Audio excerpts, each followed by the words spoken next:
Faida ya kula daku ni nyingi sana, ni kemkem. Msikilize mtume wetu Muhammad sallallahu alayhi wasallama akizielezea katika hadithi aliyoipokea al-Imamu al-Bukhari kwa nambari 1923 na aliyoipokea al-Imamu Muslim kwa nambari 1095. Mtume wetu Muhammad sallallahu alayhi wasallam anasema, tasaharu, kuleni daku, fa inna fi sahuri baraka, hakika katika kula daku kuna baraka nyingi sana. Hivyo faida ya kwanza ya kula daku ni kupata baraka za Rahman jalla fi ulah.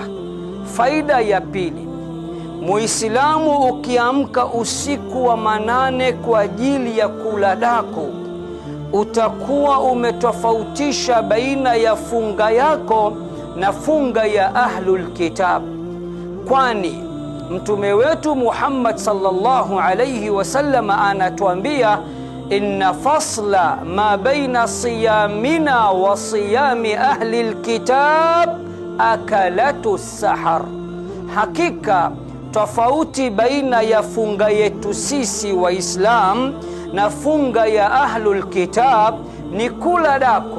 Wenzetu hawakuwa na sunna ya kula daku. Kwa hiyo hii ni faida ya pili. Faida ya tatu, ukila daku utahisabiwa umejifananisha na Mtume Muhammad sallallahu alayhi wasallam. Faida ya nne, ukila daku utahisabiwa umeitikia wito na agizo la Mtume Muhammad sallallahu alayhi wasallam. Faida ya tano, ukila daku utaupa mwili wako nguvu. Kesho yake utaamka ukiwa nashit na ukiwa una nguvu ya mwili na ya nafsi pia.